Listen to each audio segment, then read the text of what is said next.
I'm Rebecca Mitchell, 34, and I'll never forget the night my husband of 8 years humiliated me at the Rosewood Hotel's charity gala. While networking with potential clients, I overheard David laughing with his colleagues.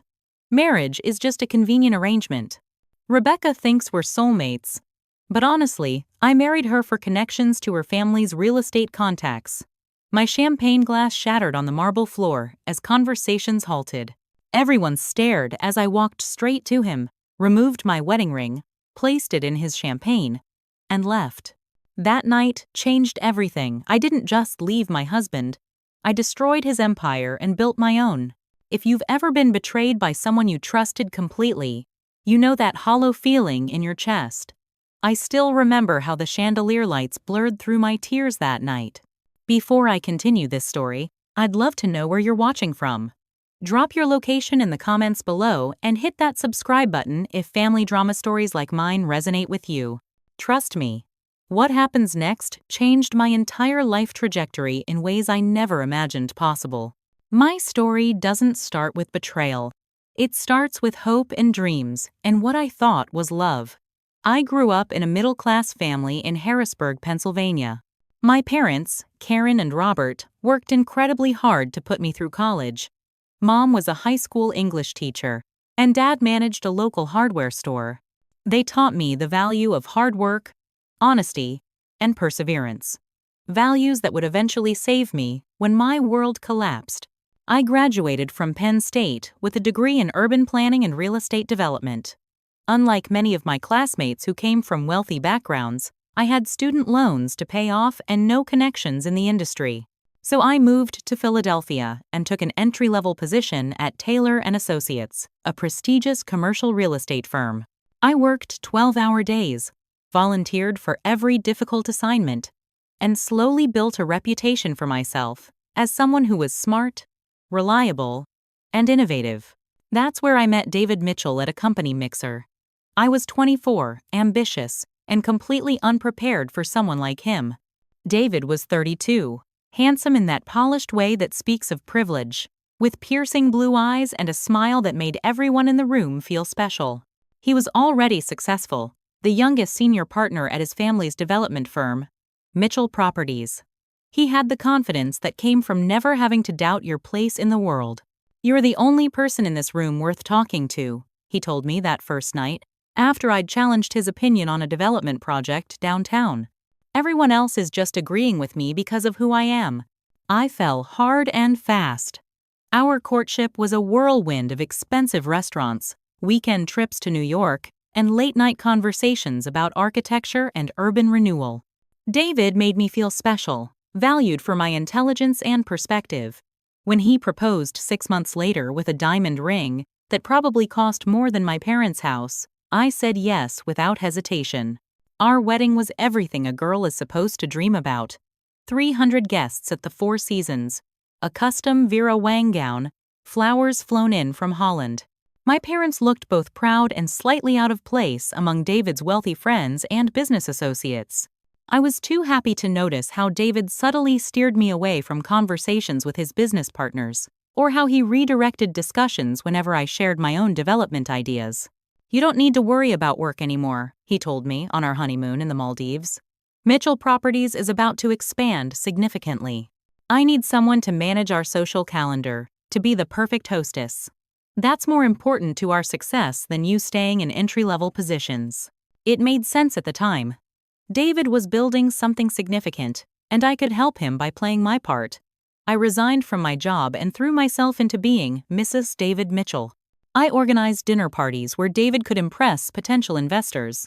I joined the right charity boards, befriended the wives of important business contacts, and always looked impeccable at his side. The warning signs were there from the beginning, but I was too infatuated to see them clearly. How David would dismiss my suggestions about property developments with a patronizing smile. How he'd correct my opinions in front of others. How he'd tell stories that subtly highlighted my middle-class background, as if it were an adorable quirk he had to overcome. "Rebecca has such quaint ideas about development," he once told a group of investors at our dinner table. "She still thinks affordable housing should be a priority. Isn't that sweet?" Everyone laughed while I smiled tightly. telling myself he was just teasing. Gradually, my college friends stopped calling. At first, I thought it was because I was too busy with my new life. Later, I realized it was because I'd canceled too many plans when David suddenly needed me for business events. Or because they'd grown tired of David dominating every conversation when they did visit. Or maybe because of the time my friend Natalie pulled me aside at her birthday party and said, "Are you okay? You've changed."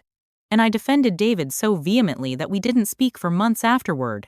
We tried to have children for 3 years. Each negative pregnancy test felt like a personal failure, though David's disappointment seemed more about losing potential heirs than missing out on fatherhood. Eventually, the fertility treatments and disappointments became too much, and we took a break from trying that somehow became permanent.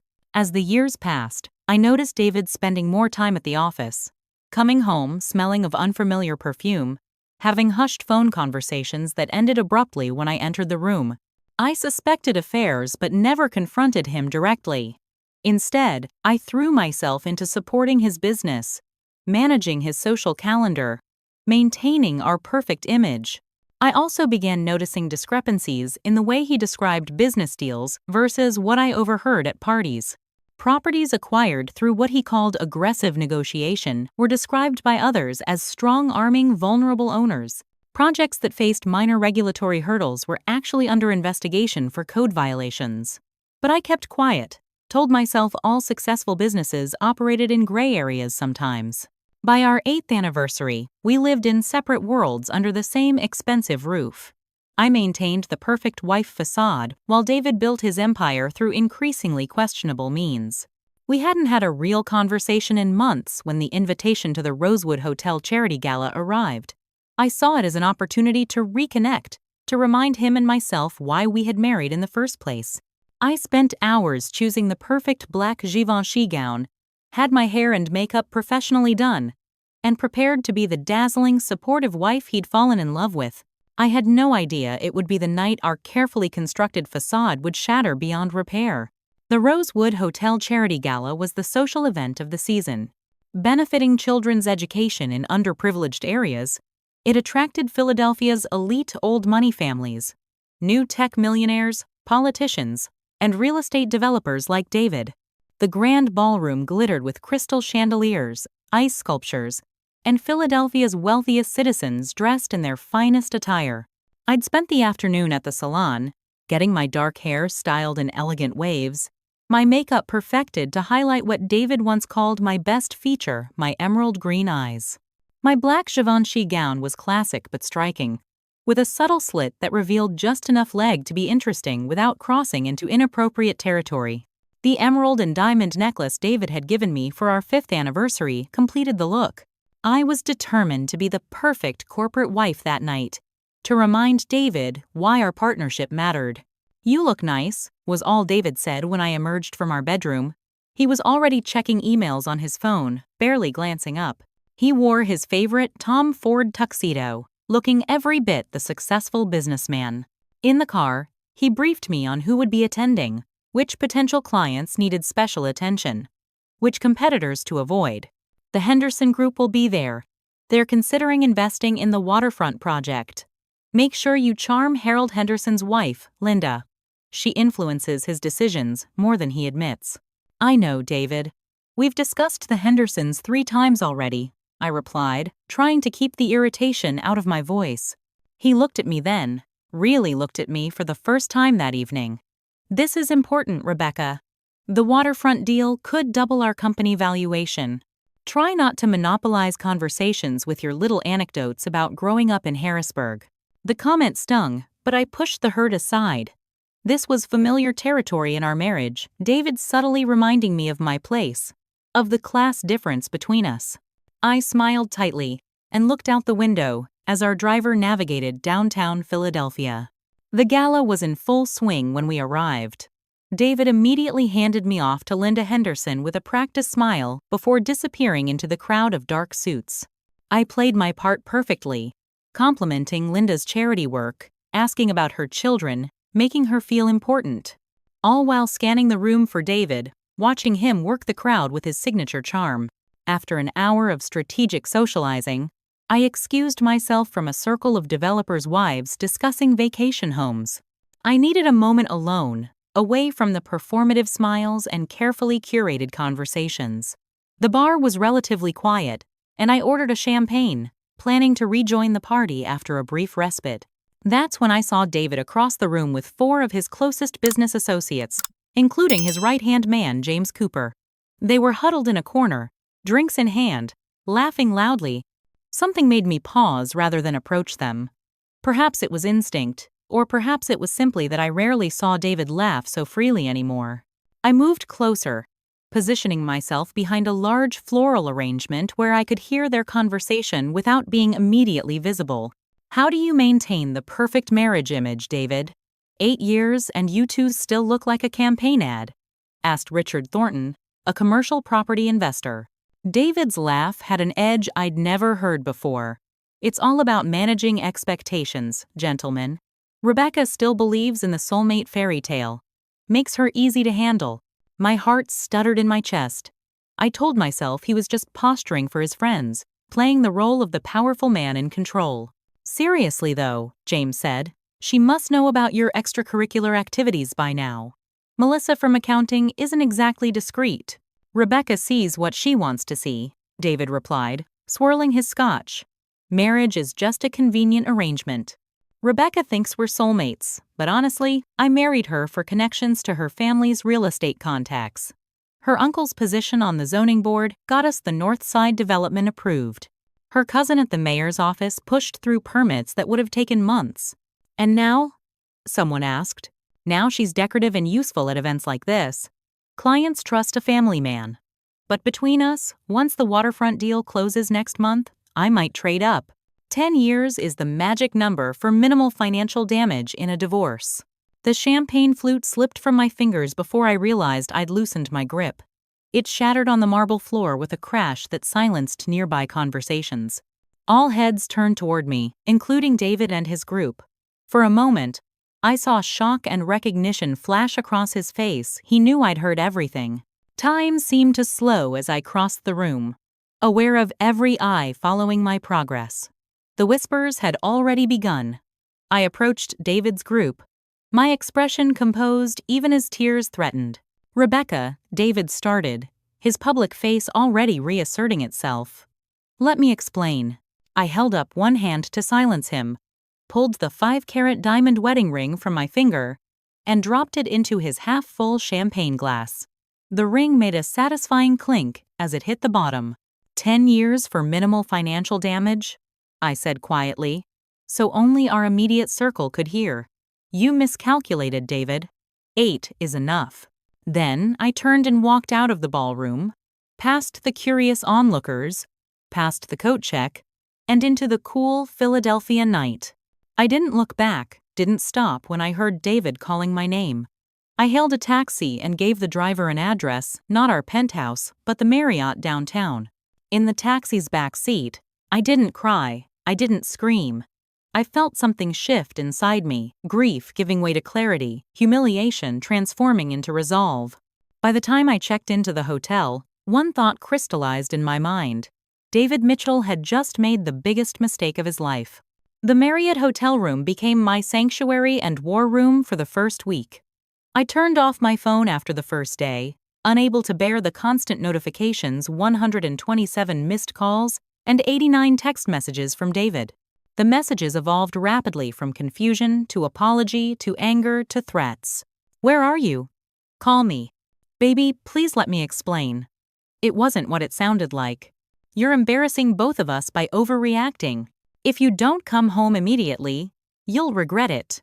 I've frozen our joint accounts until you start behaving rationally." The last message confirmed what I had already discovered when my credit card was declined at the hotel restaurant. David had cut off my access to our finances.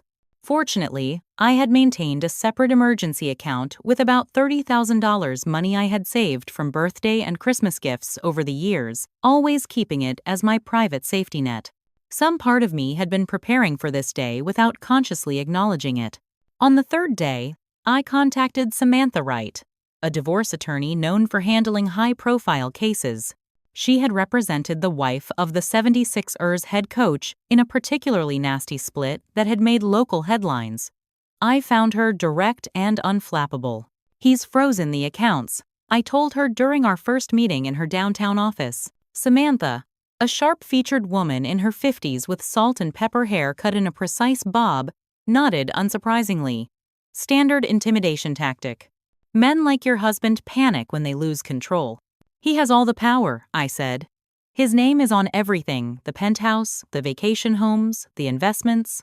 "Maybe," she replied, sliding her glasses up her nose. "But you have something he doesn't." "What's that?" "Information. 8 years as his wife, his hostess, his social director. You've heard things, seen things. People talk around the spouse because they forget you're listening." She was right. I had been invisible in plain sight for years, absorbing details about deals, partnerships, and methods that David never realized I understood.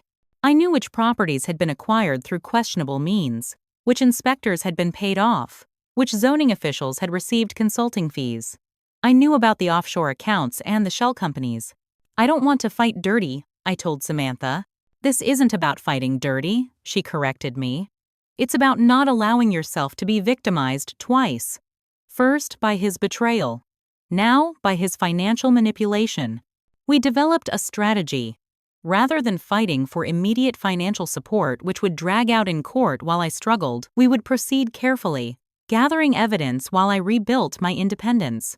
This approach would require patience and sacrifice, but Samantha believed it would yield better results in the end. I used some of my emergency fund to secure a small one-bedroom apartment in Northern Liberties, a neighborhood undergoing revitalization. It was a far cry from our 4,000-square-foot penthouse overlooking Rittenhouse Square, but it was clean, secure, and mine. I furnished it sparsely from IKEA and consignment shops, saving every receipt for potential reimbursement later. The day I filed for divorce, 2 local news outlets ran the story. Philadelphia's real estate community was small and incestuous. A high-profile split between a prominent developer and his wife of 8 years was juicy gossip. David immediately hired a publicity firm to control the narrative. They released a statement expressing deep regret over the unfortunate dissolution of the marriage and asking for privacy during this difficult time. Simultaneously, he had his assistant call mutual friends, suggesting I was having a mental breakdown brought on by our fertility struggles. One by one, our social circle chose sides. Most chose his, of course. David controlled business opportunities, club memberships, and access to the city's elite. My phone stopped ringing. Invitations dried up. Women who had shared intimate details of their marriages with me at charity luncheons now avoided eye contact when we crossed paths at Whole Foods. The isolation might have crushed me if not for an unexpected ally. Michael Thompson, CEO of Thompson Development Group, and David's longtime business rival, reached out through his secretary to invite me to lunch. "Why would you want to meet with me?" I asked suspiciously when we sat down at a quiet table in a restaurant far from the center of Philadelphia's business district. Michael, a distinguished man in his 60s with kind eyes and a reputation for ethical business practices, smiled gently. "Because I've watched your husband's business practices for years with growing concern, and because I believe you deserve better than being collateral damage in his implosion." Implosion? David has been cutting corners and burning bridges for years. The waterfront project he's so proud of? The environmental impact studies were falsified. 3 different agencies are investigating, but they haven't gone public yet. This was the first I'd heard of specific investigations, though I'd had my suspicions about the project's rapid approval process. Michael shared more details about questionable practices that aligned with patterns I'd observed. He didn't ask me for insider information, which I appreciated, but offered perspective on how David's company operated within the larger industry. "Why are you telling me this?" I asked when he'd finished. "Because Philadelphia needs better developers. People who care about sustainable growth and community impact." He studied me for a moment. "People like you, Rebecca." I was never a developer. Just a wife. That's not what I heard. My head of urban planning interned with you at Taylor and Associates before your marriage. Said you were the most innovative thinker there, especially about mixed-use development in underserved communities. I blinked back unexpected tears, touched that anyone remembered my professional abilities after so many years of being reduced to David's wife. That conversation planted a seed. I spent the next week researching David's company structure, identifying weaknesses and opportunities. I pored over public records of his developments, looking for patterns. Each night, I added to a growing document on my laptop not evidence for the divorce, but the framework for something new. On a rainy Tuesday, I called Eleanor Jenkins, my former professor and mentor from Penn State, now heading the Urban Development Program. She had sent a kind note when news of my divorce broke, offering support without prying. "Rebecca Mitchell," she said warmly when she picked up. "I've been hoping you'd call. I need advice, Eleanor. Professional advice." We met for coffee the following day. I brought my laptop and 10 years of pent-up ideas. For 3 hours, I outlined my vision for a development company focused on sustainable, affordable housing integrated with commercial spaces that actually served community needs. Eleanor listened intently, occasionally asking pointed questions or suggesting modifications. When I finished, she sat back and studied me. "This isn't just good, Rebecca. It's exactly what this industry needs. A counterpoint to the David Mitchells of the world. But I have no capital, no investors, and a husband who would sabotage any attempt I make to enter his industry." "You have something more valuable," Eleanor said, echoing Samantha's words from weeks earlier. "Knowledge, vision, and timing. The industry is ready for disruption." She paused. "And I might know some investors who would be interested in backing a woman-led, sustainability-focused development firm." That night in my small apartment, I opened a new document and typed at the top, "Mitchell Innovations, Business Plan." I would keep my married name not out of sentiment, but strategy. The Mitchell name carried weight in real estate circles, and I had earned the right to use it.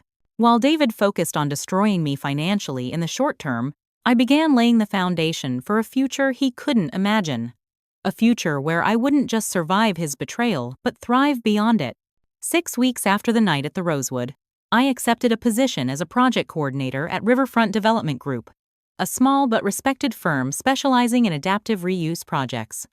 The salary was modest, less than a quarter of what David spent on our household expenses each month, but it offered something priceless: legitimacy and a path back into the industry.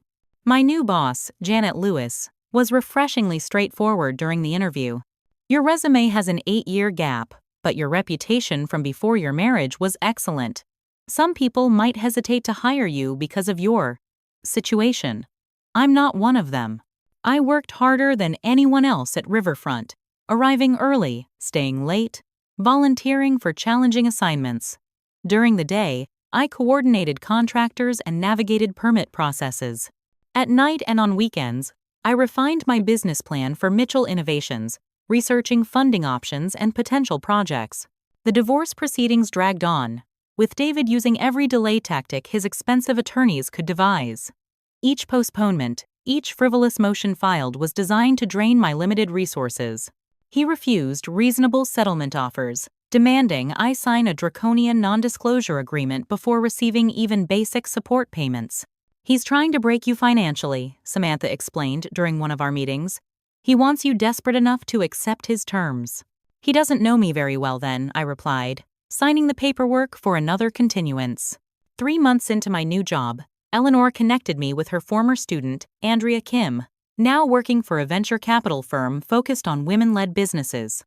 "They have a small fund earmarked for sustainable development," Eleanor explained. "Your business plan is exactly the sort of project they're looking for." The meeting with Andrea went better than I dared hope. She was impressed by my detailed financial projections and clear vision for community-centered development. "Most of the proposals we see are either financially sound but socially tone-deaf, or idealistic but economically unfeasible," Andrea said. "Yours balances both admirably." 2 weeks later, I received the email I'd been waiting for. Mitchell Innovations had secured its first investment, $750,000 in seed funding from Beacon Ventures Women in Development Fund. It wasn't enough for a major project, but it was enough to establish the company, rent a small office space, and begin exploring potential properties. I focused on an area other developers had overlooked: a former industrial district, with abandoned warehouses just north of the city center. Most large firms considered the area too problematic due to environmental concerns and community opposition to gentrification. But I saw potential for something different. A mixed-use development that would preserve the industrial character while creating affordable housing and spaces for local businesses. The permitting process was a nightmare of bureaucratic red tape and unexpected hurdles. 3 times, applications that should have been straightforward were mysteriously flagged for additional review. Contractors who had initially been eager to work with me suddenly became unavailable. Suppliers quoted prices significantly higher than market rates. It didn't take long to connect the dots. David was using his considerable influence to sabotage my efforts. One building inspector even had the decency to look embarrassed when he cited violations that didn't exist. "Look, I have 3 kids in college," he said quietly. "I can't afford to cross certain people." I had to get creative. When local contractors backed out, I found a company from New Jersey willing to take on the project. When traditional suppliers quoted exorbitant prices, I sourced recycled and sustainable materials from alternative providers, which actually enhanced our environmental credentials. When one permit process stalled, I found regulatory workarounds that were completely legal but rarely utilized. Each obstacle forced me to innovate, to question conventional development approaches. I began working directly with community organizations, incorporating their input into the design process rather than imposing my vision. This approach not only reduced opposition but generated enthusiastic local support. 6 months in, I had assembled a small but talented team. Mia Rodriguez, an architect who had grown frustrated with designing luxury condos that sat half-empty while housing costs soared. Jason Patel, a brilliant project manager who had clashed with his previous employer over cutting corners on worker safety. Lisa Chen, a sustainability expert who saw environmental responsibility as non-negotiable rather than a marketing gimmick. We worked out of a converted industrial space with second-hand furniture and boundless determination. The day we broke ground on our first project, now called The Foundry, was surreal. Standing in the morning light with hard hat on, I pushed the ceremonial shovel into the dirt and felt tears threatening. This wasn't just a building. It was a declaration of independence. Local news covered the groundbreaking, drawn by the project's innovative approach to affordable housing and environmental sustainability. I gave a brief interview, careful to focus on the project rather than my personal story. But the reporter inevitably asked about striking out on my own after my marriage.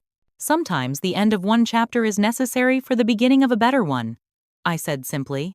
The article ran the next day with the headline, "Ex-wife of developer David Mitchell launches innovative housing project." Not exactly how I wanted to be identified, but it was a start. David's reaction was swift and predictable. 3 days after the groundbreaking, our primary lumber supplier called to cancel our order, citing inventory issues. A week later, our financing bank requested an additional review of our loan terms. The message was clear. David was escalating his efforts to shut me down. What he didn't anticipate was the community's response. When word spread that the foundry was facing supplier issues, a local woodworkers collective offered sustainably harvested timber at competitive rates. When our financing wobbled, residents from the neighborhood started a letter-writing campaign to the bank's board of directors, emphasizing the project's importance to the community. The construction process wasn't smooth. We faced delays, cost overruns, and constant challenges. There were nights I sat alone in my office, surrounded by blueprints and spreadsheets, questioning everything. But each morning, I returned to the site, watching as the foundry gradually took shape, a testament to persistence over adversity. 9 months after breaking ground, in the midst of construction, I attended a green building conference more out of obligation than expectation. Eleanor had recommended I network with other sustainability-focused developers. Though I barely had time to breathe between project management and ongoing divorce negotiations. During a panel discussion on financing sustainable projects, I asked a question about community investment models. Afterward, a woman approached me, tall, confident, with silver-streaked dark hair and an intensity that commanded attention. "Jessica Palmer," she introduced herself. "Your question was the only one worth answering in that session." I recognized her name immediately. Jessica Palmer had made her fortune in tech before becoming an environmental activist and impact investor. Her firm, Green Path Ventures, was known for backing innovative sustainability projects. Rebecca Mitchell, I replied, shaking her hand. And thank you. Mitchell Innovations, correct? The Foundry project? When I nodded, she continued, I've been following your work. You're doing something different in an industry resistant to change. Over coffee, I shared the vision behind the Foundry and the challenges we'd faced. Jessica asked pointed questions about financing structures, community engagement strategies, and scaling potential. Most developers see community opposition as an obstacle to overcome, she observed. You seem to view it as a resource. Because it is, I replied. Local residents know what their neighborhood needs better than any market analysis could tell us. 2 weeks later, Jessica visited the Foundry site. She walked through the partially completed structure, noting the sustainable building materials, the planned solar array, the spaces designated for community use. Without committing, she asked for detailed projections on 3 additional projects similar to the Foundry in different neighborhoods. I spent a weekend preparing the materials, knowing this could be the investment that would either secure or sink Mitchell Innovations. When I sent the proposal, I included a personal note. These aren't just buildings. They're a new model for what development can be. 3 days later, Jessica called. I'm in for $5 million across the 3 projects, with potential for more depending on the Foundry's completion and reception. With Jessica's investment, Mitchell Innovations wasn't just surviving. It was expanding. We hired additional staff, opened a proper office, and began preliminary work on 2 new sites. The Foundry progressed ahead of our revised schedule, with pre-leasing interest exceeding projections. 14 months after that devastating night at the Rosewood Hotel, I stood in the completed courtyard of the Foundry during our grand opening celebration. The project had transformed a derelict warehouse into a vibrant community space, with 40 affordable housing units, 15 market-rate apartments, a food hall featuring local vendors, co-working spaces, and a rooftop urban farm. Solar panels provided 70% of the building's energy needs, and a rainwater collection system supplied the community gardens. Local news covered the opening extensively. This time, the headline read, Mitchell Innovations redefines urban development with the Foundry. The article noted how the project had created jobs, preserved the neighborhood's character, and established a new standard for sustainable development in Philadelphia. There was only a brief mention of my previous marriage. As residents received their keys and local businesses opened their doors, I felt a sense of accomplishment that transcended revenge. I hadn't built the Foundry to spite David. I'd built it because it was the right project for this community and this moment. That evening, as the celebration wound down, I received a text from my attorney, Samantha. Check the business news. Your ex-husband's company is under investigation by the SEC. Looks like your patience is about to pay off. Standing in the courtyard of the building I'd created, watching new residents explore their homes, I realized I'd already received the greatest payoff possible. I had rebuilt not just a building, but myself. I wonder if any of you have had that moment of clarity when something difficult turned into your greatest opportunity. When I stood in that courtyard, watching families move into their new homes, I realized my greatest revenge wasn't destroying David's empire, it was building something meaningful that would outlast both of us. If you're enjoying this journey, hit that like button and subscribe for more stories about rising from life's unexpected challenges. 2 years passed in a blur of blueprints, construction sites, and growth. Mitchell Innovations evolved from a startup with a single project to a recognized name in sustainable development with properties across Philadelphia, Pittsburgh, and Baltimore. Our team expanded to 35 full-time employees, occupying an open, airy office space in one of our renovated warehouse projects. The Foundry had become a case study in successful community-centered development. 97% of its residential units remained occupied, and the commercial spaces hosted thriving local businesses. The rooftop farm supplied produce to 3 restaurants in the building and operated a weekly farmers market. Most importantly, the project had accomplished what seemed impossible, providing affordable housing while generating healthy returns for our investors. Our second and third projects, the Ironworks in North Philadelphia and Canal House in Pittsburgh, had followed similar models with equally promising results. We had 5 additional developments in various stages of planning and construction, each incorporating lessons learned from previous projects. Mitchell Innovations had established a reputation for 3 things: environmental sustainability, community engagement, and financial discipline. My personal transformation paralleled the company's growth. Gone was the insecure corporate wife who measured her words carefully and deferred to her husband's judgment. I had developed my own leadership style, collaborative but decisive, demanding but supportive. I wore my confidence like armor, along with a wardrobe of power suits in jewel tones, rather than the muted designer pieces David had preferred.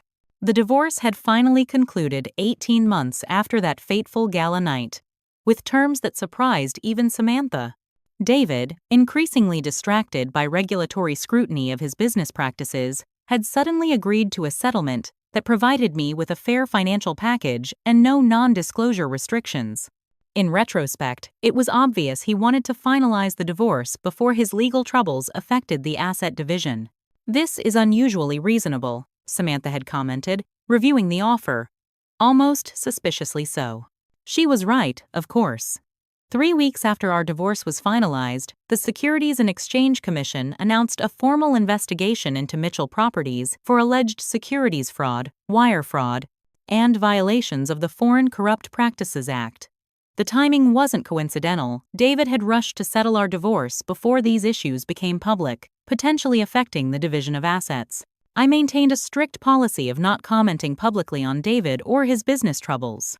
When reporters asked, I simply stated that I was focused on Mitchell Innovations and its mission. Privately, I felt a complex mixture of vindication and regret, not for leaving, but for not seeing the truth sooner. On a crisp autumn morning in the 3rd year of Mitchell Innovations, I received an unexpected email notification. The Urban Development Council had announced the finalists for their annual awards, and Mitchell Innovations was nominated for Developer of the Year for our work on the Ironworks project. This prestigious industry recognition had been David's obsession for years, but his company had never advanced beyond the semi-finalist round. The award ceremony coincided with the industry's largest conference, held at the Convention Center in downtown Philadelphia. As I prepared my team for our presentation, word spread that David would be there as well, promoting his troubled waterfront project in a last-ditch effort to attract new investors. "Are you going to be okay if he's there?" Lisa asked as we reviewed our presentation materials. "Better than okay," I assured her. I'm not the same person he knew.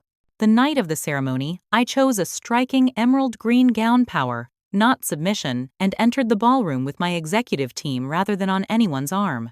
The room was filled with familiar faces, many of whom had once been part of my social circle as David's wife. Now they greeted me with a new respect, as a peer rather than an accessory. When Mitchell Innovations was announced as Developer of the Year, the applause was genuine and enthusiastic. Standing at the podium, accepting the crystal trophy that David had coveted for so long, I delivered a speech about reimagining development as a partnership between builders and communities. I didn't mention personal triumph or past hurdles. I didn't need to. Everyone in that room understood the narrative. From my position on stage, I could see David at a table near the back, his face a carefully composed mask. But I knew him well enough to recognize the tightness around his eyes, the slight clench of his jaw. This award, this validation, stung him more than any divorce settlement could have. In the months that followed, Mitchell Innovations continued its expansion. Our reputation for ethical business practices and innovative design attracted top talent from across the industry, including several key employees from David's company who approached me discreetly about job opportunities. "Why leave Mitchell Properties now?" I asked James Cooper, David's former right-hand man, during a confidential interview. James looked uncomfortable. "The environment has become toxic. Projects are stalled due to financing issues, but we're told to maintain appearances. And the regulatory scrutiny is intensifying." He hesitated. "Also, I've watched what you're building here. It's the kind of development I got into this business to do in the first place." I hired James after careful consideration, along with several other former Mitchell Properties employees who shared our vision for responsible development. Each brought valuable skills and insider knowledge of competitor practices, though I established strict protocols about confidential information and potential conflicts of interest. The business media took notice of this talent migration. The Philadelphia Business Journal ran a feature titled "The New Face of Philadelphia Real Estate," highlighting Mitchell Innovations' rapid growth and industry influence. The article included a photo of me standing at a construction site, hard hat on, blueprints in hand, with the center city skyline behind me. It noted that our company had become a talent magnet and mentioned the exodus from Mitchell Properties without directly connecting the two phenomena. 3 years and 7 months after the Rosewood Gala, Mitchell Innovations had projects in 5 major East Coast cities, a staff of over 70 professionals, and a valuation approaching 9 figures. We had won multiple industry awards for sustainability and design excellence. More importantly, we had created over 300 units of affordable housing and helped revitalize neighborhoods that larger developers had abandoned. David's company, meanwhile, was struggling visibly. The SEC investigation had expanded to include potential tax evasion. 2 major projects, including the waterfront development, had stalled due to permit issues and financing troubles. His once loyal executive team had scattered to competitors, and industry gossip suggested he was having trouble attracting replacements. On a Tuesday afternoon, I received a message that surprised me. David's personal assistant, a new one I didn't recognize, called to request a meeting. "Mr. Mitchell would like to discuss a potential collaboration," she said in a carefully neutral tone. "At your convenience, of course." I considered the request overnight before responding through my assistant that I wasn't available for a meeting, but would entertain a written proposal if Mitchell Properties wished to submit one. It was a professional response that maintained boundaries while leaving a door slightly ajar. No proposal ever came. Instead, 3 days later, I encountered David in the parking garage beneath our office building. He was waiting beside my car, looking thinner and more haggard than I remembered. "You wouldn't meet me on my terms, so I'm meeting you on yours," he said without preamble. "This is inappropriate, David," I replied, keeping my voice steady despite the surge of adrenaline.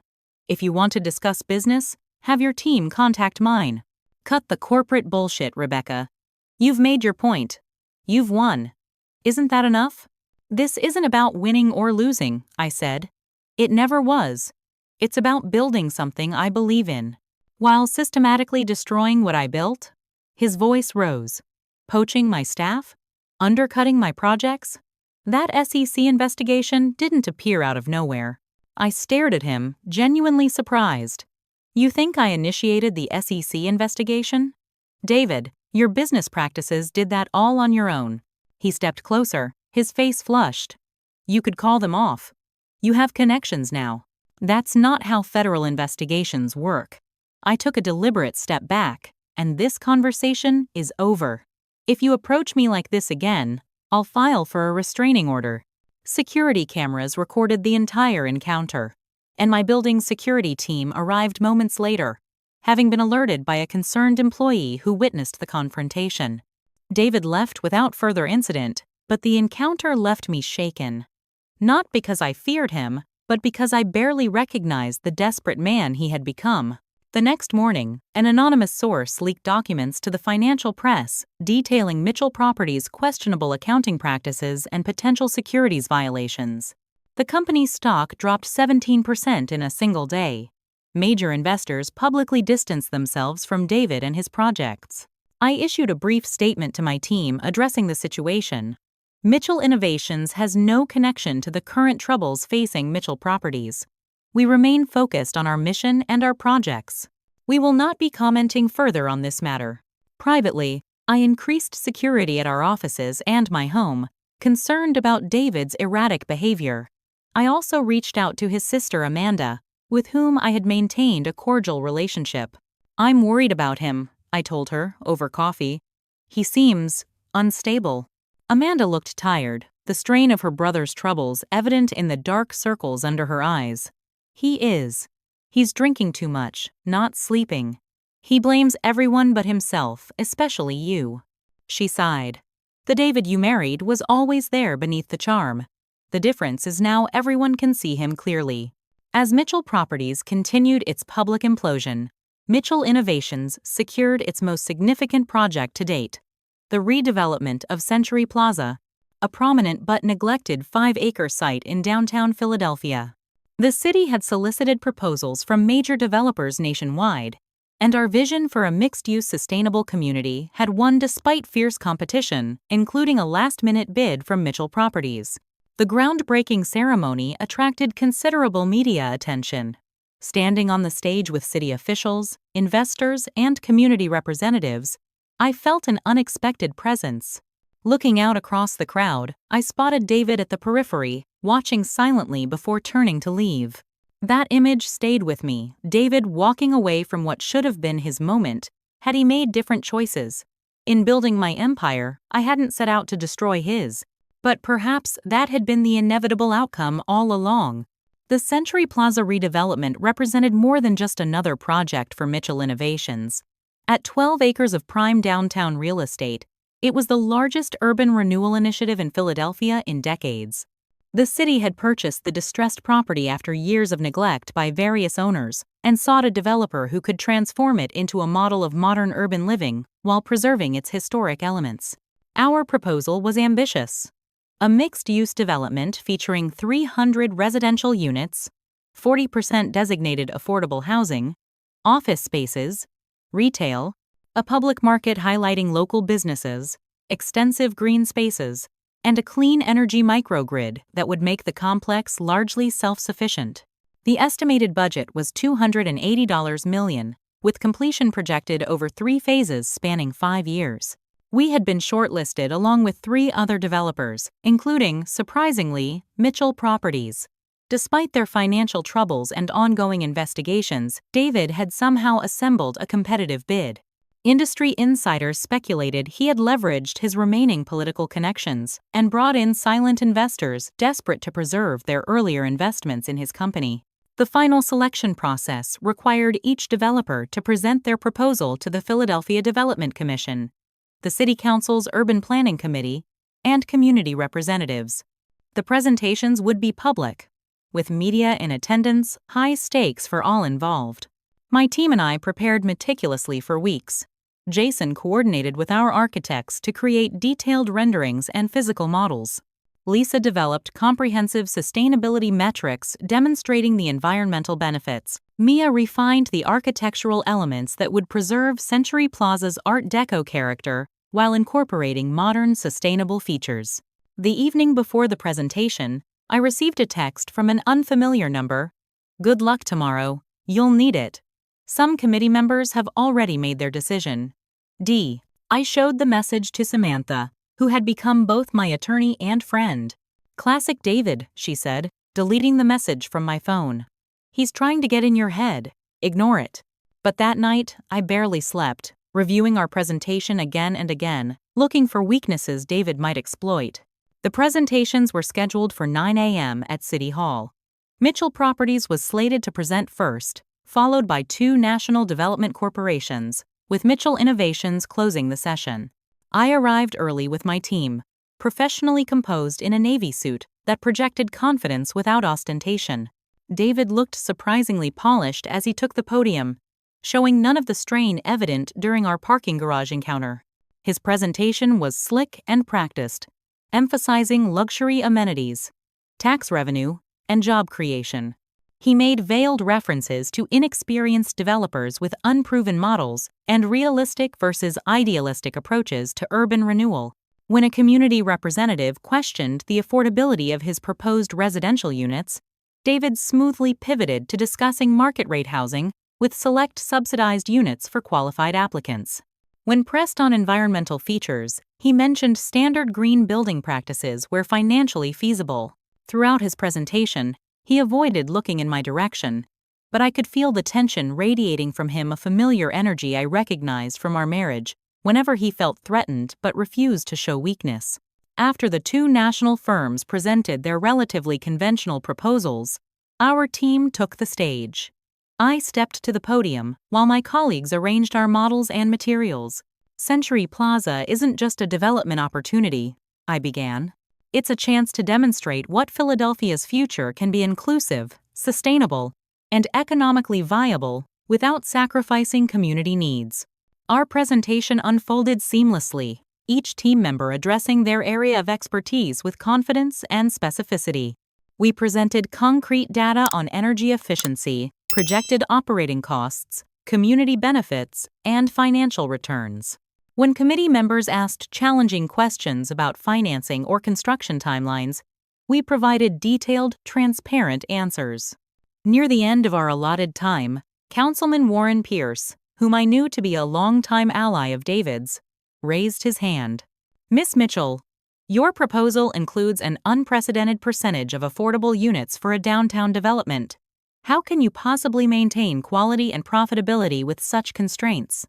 It was a question designed to undermine our credibility, suggesting our proposal was financially unrealistic. I had anticipated something like this. "An excellent question, Councilman," I replied. "I've provided detailed financials in your packets, but let me address the core concern." I displayed a slide showing comparative operating costs. By incorporating advanced energy systems and sustainable materials, we reduce long-term operating expenses by approximately 34% compared to conventional buildings. Those savings allow us to offer more affordable units while maintaining profit margins acceptable to our investors. I gestured to Jessica Palmer and other key investors in the audience. "I believe Philadelphia deserves development that serves all its citizens, not just the wealthy." Our investors agree. The room fell silent as the committee members reviewed the financial data. David shifted uncomfortably in his seat, flipping through the detailed appendices we had provided. After all presentations concluded, the committee announced they would deliberate privately before making their decision. We were instructed to return at 3 p.m. for the announcement. During the break, my team gathered at a nearby cafe to decompress. "We nailed it," Jason said confidently. Their questions only gave us more opportunities to showcase our preparation. "Don't celebrate yet," I cautioned. "David has deep connections in this city." "Connections aren't everything," Lisa pointed out. The community representatives were clearly aligned with our vision, and they have significant influence. When we returned to City Hall, the chamber was packed with interested parties, media, and community members. The tension was palpable as Commission Chair Helena Rodriguez took the podium. After thorough deliberation and careful consideration of all proposals, the Commission has voted to award the Century Plaza redevelopment project to Mitchell Innovations. A mixture of applause and surprised murmurs filled the room. I maintained a composed expression as I shook hands with Commissioner Rodriguez and other officials, accepting congratulations with professional gratitude rather than personal triumph. As the crowd dispersed, I noticed David standing by the chamber doors, his expression thunderous. He had disappeared by the time I gathered my materials and exited with my team. We had just reached the parking structure when David stepped from behind a concrete pillar, blocking my path. My team tensed, but I gestured for them to continue to their cars, leaving David and me alone. "Congratulations," he said, his voice tight with barely contained fury. "You must be very pleased with yourself." "This isn't personal, David. We simply presented the best proposal for the city's needs." He laughed bitterly. "Not personal? You've been systematically dismantling everything I built since the day you walked out." "I've been building my own company based on values you never shared," I corrected him. "Your current problems are the result of your own choices. You think you've won, don't you?" His voice rose. "This isn't over, Rebecca. You have no idea what I'm capable of when I have nothing left to lose." Security cameras recorded his aggressive posture, his finger jabbing toward my face. 2 security guards approached quickly, having monitored the situation. "Is everything all right, Miss Mitchell?" one asked, positioning himself between David and me. "Mr. Mitchell was just leaving," I replied calmly, maintaining eye contact with David. "Weren't you, David?" He straightened his tie, composing himself with visible effort. "This conversation will continue another time." As security escorted him away, I remained outwardly calm despite my racing heart. That evening, I filed a formal report about the incident and hired additional security for both my home and office. The next morning, the Philadelphia Inquirer's business section featured the Century Plaza announcement, with side-by-side photos of David and me under the headline, Mitchell vs. Mitchell. Former spouses face off over city's largest development project. The article noted the palpable tension during the presentations and quoted anonymous sources about the personal drama underlying the professional competition. I refused all requests for interviews about the personal aspects of the story, focusing solely on our development plans when speaking with media. Privately, I instructed our legal team to prepare for potential sabotage attempts from David or his allies.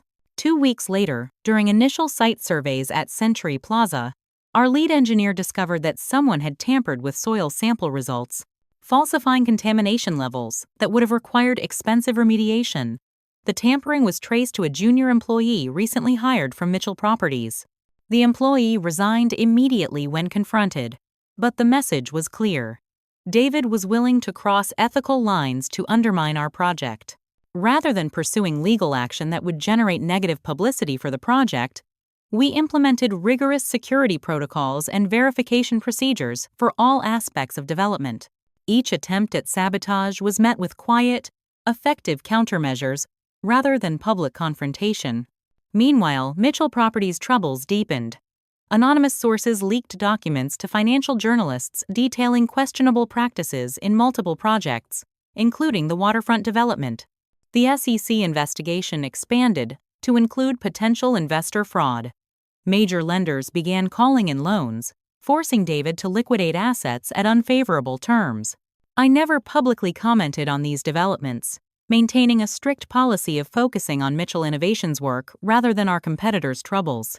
But I knew, and David surely suspected, that some of those anonymous sources were former Mitchell Properties employees now working for me. 3 months after winning the Century Plaza bid, Mitchell Innovations held a groundbreaking ceremony that attracted city officials, community leaders, and extensive media coverage. As I stood with the ceremonial shovel, cameras capturing the moment for the evening news, I spotted a familiar figure at the edge of the gathering. David watched silently from beside his black Mercedes, our eyes meeting briefly before he turned and drove away. That image, David, observing from a distance as I broke ground on what should have been his crowning achievement, symbolized the complete reversal of our positions. He had once mocked my dreams at a luxury dinner. Now he watched from the shadows as those dreams materialized in steel and concrete. The Century Plaza project wasn't just a professional triumph for Mitchell Innovations. It was the final evidence that I had not just survived David's betrayal, I had transcended it completely. 6 months after the Century Plaza groundbreaking, Mitchell Innovations had expanded to 78 employees, with projects in development across 7 cities. Our corporate headquarters occupied the entire top floor of the foundry, with floor-to-ceiling windows overlooking the Philadelphia skyline. The company's valuation had reached 9 figures, with prestigious awards lining the reception area and a waiting list of investors eager to participate in our projects. My personal transformation paralleled the company's growth. At 37, I possessed a confidence and clarity that had been unimaginable during my marriage. I had developed a signature-style tailored suits in bold colors, statement jewelry, and the straightforward manner of someone with nothing to prove. Industry publications regularly included me on most influential lists, and I had been invited to speak at conferences about sustainable development and women in leadership. The divorce was now over 3 years behind me, though David remained a peripheral figure in my professional landscape. Mitchell Properties still existed but had contracted significantly, selling off assets to cover legal fees and settlements. The SEC investigation continued, with periodic news of additional charges or evidence. I maintained my policy of never publicly commenting on David or his troubles. On a rainy Tuesday evening, I was working late, reviewing proposals for a new project in Baltimore, when my assistant informed me that James Cooper, David's former right-hand man, now my head of acquisitions, had asked for an urgent meeting. "Send him in," I said, curious about what couldn't wait until morning. James entered looking uncharacteristically nervous, a manila envelope clutched in his hands. In the 3 years since joining Mitchell Innovations, he had proven himself invaluable, ethical, dedicated, and insightful. He had never mentioned David unless absolutely necessary for business contexts. "I should have shown you this 2 years ago," he said without preamble, placing the envelope on my desk. But I convinced myself it wasn't relevant anymore. Recent events have changed my mind. "What is it?" I asked, not touching the envelope. "Evidence that your marriage to David was premeditated corporate espionage." James's expression was grim. "He targeted you specifically, long before you actually met." My hand hovered over the envelope. "That's a serious accusation, James." "It's not an accusation. It's a fact I witnessed firsthand." He gestured to the envelope. "This contains photos, emails, and notes from before you met David. He researched you for months, planned your chance meeting at the company mixer, orchestrated every aspect of your courtship." With slightly trembling fingers, I opened the envelope and spread its contents across my desk. There were surveillance-style photos of me leaving my apartment building, having lunch with colleagues, even visiting my parents in Harrisburg. Printouts of my social media profiles, with notes in David's handwriting. A detailed dossier on my family, highlighting my uncle's position on the zoning board and my cousin's role in the mayor's office. Most disturbing was a document titled Operation Rebecca, outlining a multi-phase plan to acquire target, secure relationship, and leverage connections. My entire relationship from first meeting through proposal, marriage, and my career sacrifice had been mapped out before David ever spoke a word to me. "Why?" I asked, my voice barely audible. "Why would he go to these lengths?" James looked uncomfortable. Mitchell Properties was in trouble even back then. The North Side project was facing impossible regulatory hurdles. Your family connections represented a path forward. He paused. David was always ruthless in business. But this crossed a line I never expected. "And you knew? All along?" "Not initially. I discovered these materials about a year into your marriage. By then," he trailed off. "By then, it was easier to stay silent," I finished for him. "Yes." James met my eyes directly. "It's no excuse, but yes. When I left Mitchell Properties, I took these documents as insurance against David. I've kept them private until now. Why show me after all this time? Because David's desperate. He's lost nearly everything, and he blames you." The security team reported another incident yesterday. He was spotted outside this building at 2 a.m. James hesitated. "I'm concerned about what he might do. And I thought you should understand exactly who you're dealing with." After James left, I remained at my desk until midnight, examining each document, reliving my marriage through this new, horrifying lens. Moments I had treasured: our first dance, his proposal at Rittenhouse Square, our honeymoon discussions about the future, had all been calculated performances. I drove home to my penthouse apartment in a daze, memories reshuffling themselves with this new context. The security guard in the lobby noted my distraction and offered to escort me upstairs, but I declined, needing solitude to process this revelation. Inside my apartment, I poured a glass of wine and stood by the floor-to-ceiling windows overlooking the city. In the distance, I could see the Century Plaza site, illuminated by security lights as construction continued around the clock. Closer, the lights of the foundry glowed warmly, residents and businesses thriving in the community we'd created. This should have been a moment of vindication, final confirmation that I had been right to leave, that David had never deserved my loyalty. Instead, I felt hollowed out. 8 years of my life had been built on an elaborate lie. Every memory was now suspect. Every moment of perceived happiness, potentially fraudulent. I didn't sleep that night. Instead, I sat at my home office desk, creating a detailed timeline of my relationship with David, correlating it with business developments at Mitchell Properties. The pattern was undeniable once I knew to look for it. Key approvals and permits had followed specific introductions to my family members. Regulatory obstacles had mysteriously cleared after David charmed my connections at social events I had organized. By morning, I had reached a decision. I forwarded James's evidence to Samantha with a brief note. Legal implications? Then I called Jessica Palmer, whose investment had been crucial to Mitchell Innovations' growth. "I need your advice," I told her when she answered. "As a friend, not an investor." We met for breakfast at a quiet cafe away from the business district. Jessica listened without interruption as I explained what I had discovered, her expression shifting from shock to anger to thoughtful calculation. "What are you considering?" she asked when I finished. "I could release this information publicly. It would destroy whatever remains of David's reputation and probably accelerate the SEC investigation." Jessica studied me carefully. "That's certainly an option. But before you decide, ask yourself what it would accomplish." "Justice," I said immediately. "Accountability. Those are abstract concepts," she replied. "Let's be concrete. Would it help Mitchell Innovations? Would it help the communities you're serving? Would it help you?" I considered her questions seriously. The company doesn't need this kind of publicity. Our projects are successful on their own merits. The communities wouldn't benefit from a personal scandal. As for me, I trailed off. "As for you," Jessica continued gently, "would revisiting this trauma in the public eye bring healing or more pain?" "When you put it that way," I admitted, "revenge seems less appealing." Jessica reached across the table to squeeze my hand. "Revenge rarely brings the satisfaction we imagine.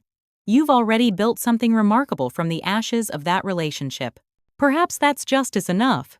Later that day, Samantha called to discuss the legal implications of James's evidence. This could constitute fraud, possibly even criminal conspiracy depending on how the relationship was used to secure permits and approvals, she explained. "The statute of limitations hasn't expired. You could pursue charges if you wanted to." "And if I don't?" I asked. "Then nothing changes legally. The evidence remains available if you change your mind or if David's behavior escalates to the point where you need additional protection." I made my decision that evening, sitting in my office overlooking the Century Plaza construction site. I would not publicly release the information or pursue additional charges against David. Instead, I anonymously forwarded key documents to the SEC investigators handling his case, letting them determine their relevance without my narrative attached. This wasn't an act of forgiveness or mercy. It was a recognition that continuing to engage with David even through the mechanism of revenge would keep me tethered to a past I needed to transcend completely. The best revenge wouldn't be destroying him. It would be rendering him irrelevant to my future. The following week, I took a rare vacation, traveling alone to my family's lake house in the Poconos where I had spent childhood summers. The simple cabin with its weathered dock and familiar pine scent remained unchanged, a physical connection to who I had been before David Mitchell entered my life. My parents joined me for the weekend, their presence a reminder of the values I had been raised with. We didn't discuss David or Mitchell Innovations. Instead, we fished off the dock, prepared meals together, and reminisced about family trips from my childhood. In the cabin's attic, I discovered a box of my old journals, including one from my senior year of college. Reading my passionate entries about sustainable urban development and community-centered design was like meeting a younger, idealistic version of myself, a young woman with clear vision and purpose before David's manipulation had diverted her path. On the final morning of my stay, I rose before dawn and took a cup of coffee to the dock. As the sun rose over the lake, mist rising from the water's surface, I experienced a moment of perfect clarity. The revelation of David's ultimate betrayal wasn't a new wound to heal from. It was the final piece of a puzzle that confirmed what I had already known intuitively on that night at the Rosewood Hotel. Our marriage had been built on deception from the very beginning. More importantly, I realized that the company I had built, the communities I had helped create, the team I had assembled, these weren't reactions to David's betrayal. They were expressions of who I had always been meant to be, before his manipulation had temporarily derailed my path. Mitchell Innovations wasn't my revenge. It was my restoration. I returned to Philadelphia with renewed purpose and a lighter spirit. The anger and bitterness I had carried often unconsciously began to dissolve, replaced by focus on the future. I implemented changes at Mitchell Innovations that had nothing to do with competing against David or proving my worth, and everything to do with fulfilling the vision I had sketched out in those college journals. 2 weeks after my return, news broke that David had been formally indicted on multiple charges of securities, fraud, wire fraud, and conspiracy.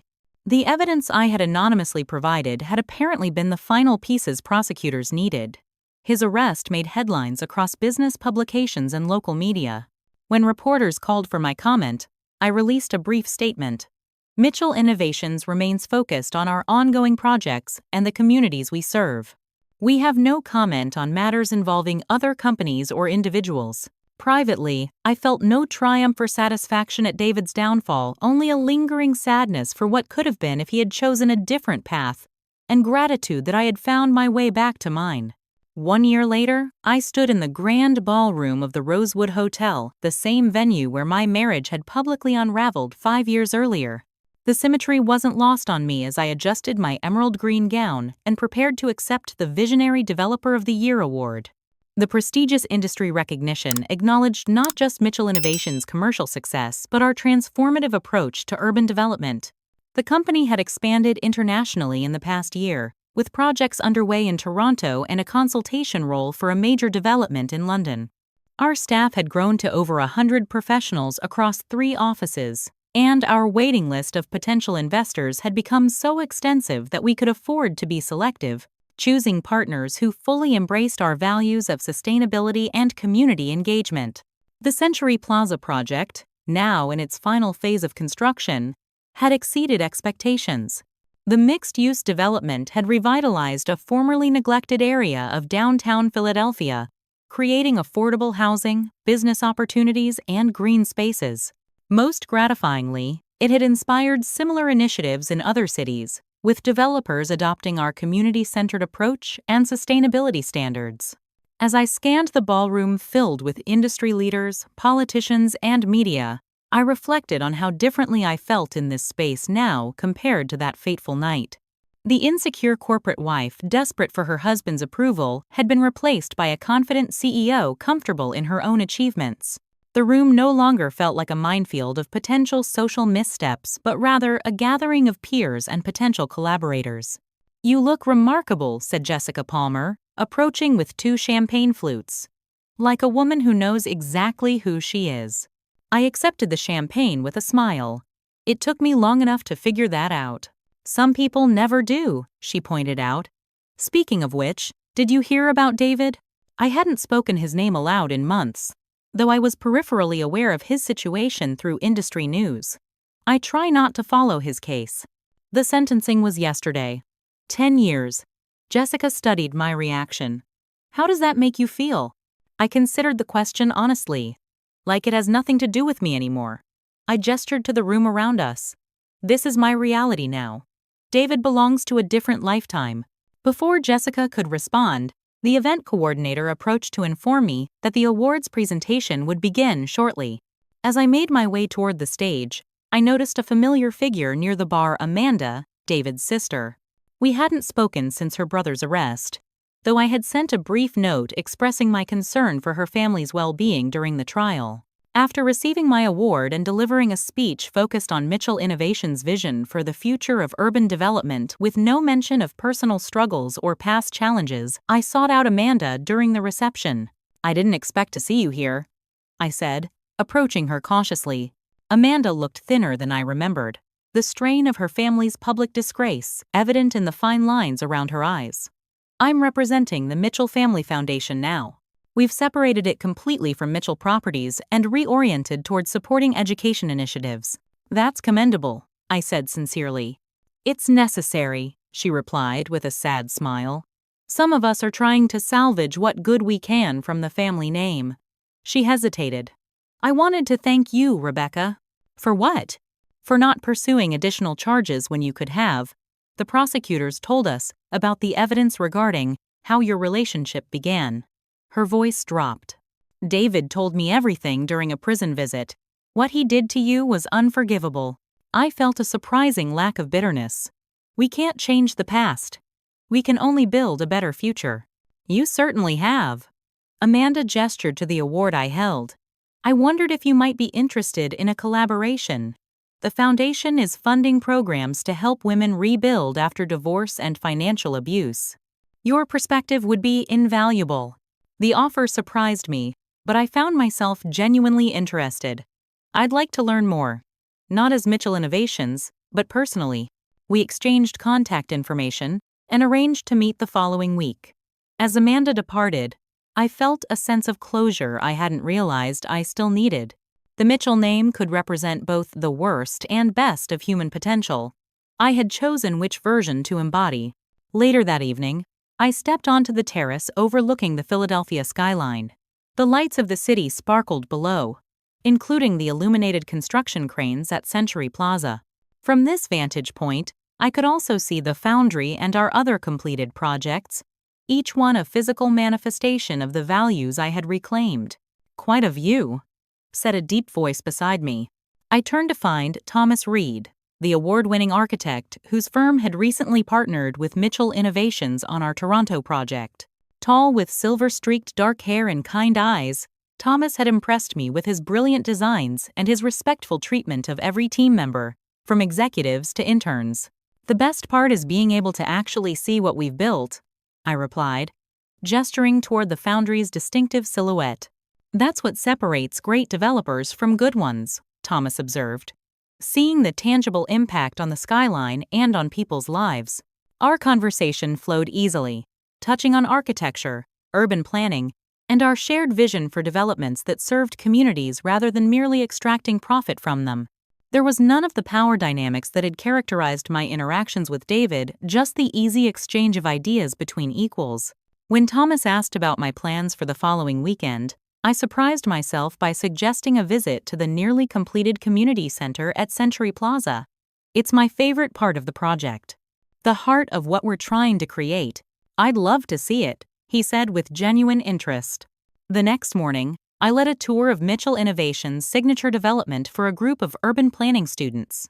As we walked through Century Plaza, I explained the principles behind each design choice, the positioning of buildings to maximize natural light, the integration of green spaces, the mixed-income housing approach that prevented economic segregation.